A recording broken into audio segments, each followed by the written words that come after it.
दीदी, हर हर महादेव। एक समय की बात है दीदी, किसी गांव में ब्राह्मण और ब्राह्मणी रहती थी। ब्राह्मण और ब्राह्मणी को 5 बेटियां थीं। ब्राह्मण भिक्षा मांगकर अपने परिवार को पालन पोषण करते थे। वो जब भी भिक्षा मांगने के लिए जाते थे उसे 1.25 सेर ही मिलते थे, उसे कभी उससे अधिक मिला ही नहीं। तो देखिए दीदी, वो सारा अनाज घर ले आते, उनकी बेटियां रोटी बनाती, सब पेट भर कर खा लेती थी और आधी आधी रोटियां ब्राह्मण और ब्राह्मणी के लिए छोड़ देती थी। तो एक दिन ब्राह्मण अपनी ब्राह्मणी से पूछती है, आज जो मैं सारा अनाज लाऊंगा उनमें से आधा बेटियों को दे देना, जब वो सो जाएं, और आधी रख लेना। जब वो लोग सो जाएंगे तब दोनों मिलकर पेट भर के खाएंगे। तभी उनकी छोटी वाली बेटी ये सब बात सुन लेते हैं और सभी बहनों को बता देते हैं। तो देखिए दीदी, अगले दिन वो 5 आधी अनाज के भोजन करने के बाद वो सोने के लिए चली जाती है। किसी ने चकला तो किसी ने बेलना, किसी ने तावा तो किसी ने आटा चालने की चलनी लेकर अपने अपने साथ सो जाती है। ब्राह्मणी जब रसोई में बचे हुए अनाज को खाना बनाने के लिए जाती है तो देखती है खाना बनाने वाला चीज़ कोई भी नहीं है। बोलती है, आटा गूंदने की परात कहाँ है?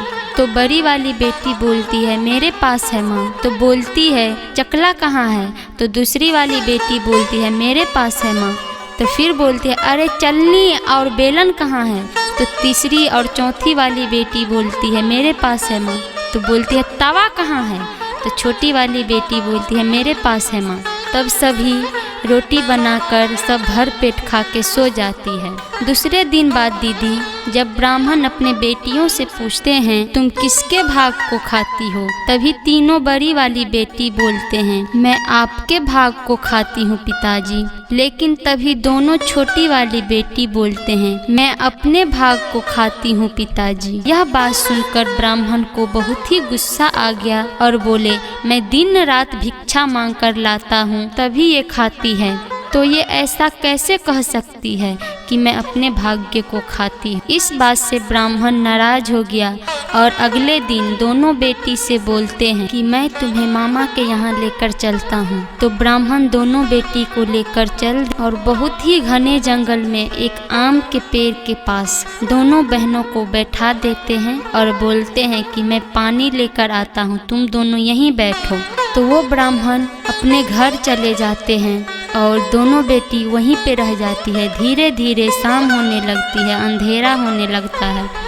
जब रात होती है तो वो आम के पेड़ पर से 2 बंदर गिरते हैं, तो दोनों बहनों डर जाती है। तभी बंदर बोले, इतनी रात को तुम दोनों बहन क्या कर रही हो? गुफा में जाती है दीदी।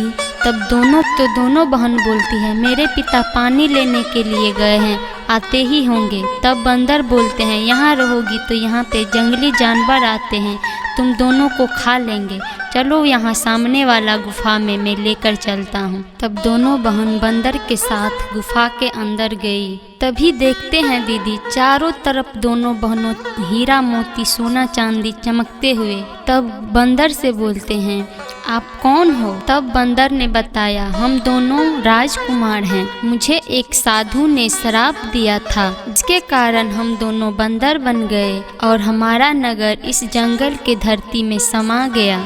तभी दीदी दोनों बहन पूछते हैं, तुम्हारा ये श्राप कैसे छूटेगा? तब उन्होंने बताया, मुझे एक साधु ने कहा था, तुम दोनों एक ऐसी कन्या से विवाह कर लो जो 12 बरस के उम्र से जितिया पर्व करती हो, तब तुम्हारा ये श्राप छूट जाएगा और तुम्हारा वापस अपने राजकुमार का शरीर वापस आ जाएगा। तभी वो दोनों बहन बोलती है, हम दोनों बहन 12 बरस से जितिया व्रत करती हूँ। तब वो दोनों बंदर बोलते हैं, मुझसे शादी करोगी? तभी दीदी वो दोनों बहन शादी के लिए तैयार हो गई। शादी होते ही दोनों बंदर राजकुमार हो गए और उनके राजपाट वापस आ गए और दोनों बहन रानी बन गई।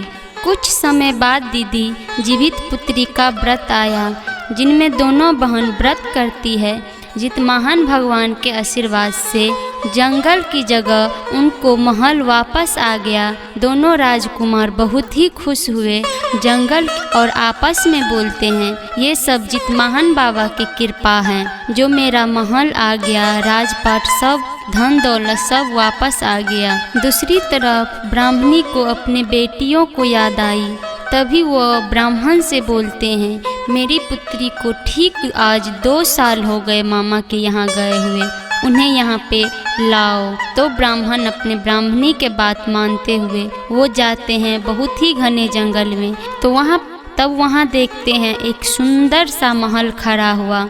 तो आस पड़ोस के लोग बोलते हैं 2 लड़कियों के जितिया के प्रभाव से ये राजमहल और राजकुमार वापस आए हैं। तो वो ब्राह्मण डरते डरते उस महल में जाते हैं। तो देखते हैं वो दोनों पुत्री दौड़ते दौड़ते अपने पिताजी के पास आते हैं और उनको बहुत ही अच्छे से आदर सत्कार करते हैं और वो अपने पिताजी को जितवाहन भगवान की कृपा की सारी बात बताते हैं। तो वो ब्राह्मण अपने दोनों पुत्री को हाथ जोड़ के प्रणाम करते हैं और क्षमा याचना करते हैं। तब बोलिए दीदी जितवाहन भगवान की जय। सब पे दया करिए हे जितवाहन भगवान, सबकी बाल बच्चा को रक्षा करिए, हमारे भी बाल बच्चा को रक्षा करिए। दीदी मेरे चैनल को लाइक सब्सक्राइब ज़रूर करिएगा। यदि आप लोग सब्सक्राइब कर दिए हैं तो प्लीज़ शेयर एंड लाइक करिएगा। हर हर महादेव, हर हर महादेव।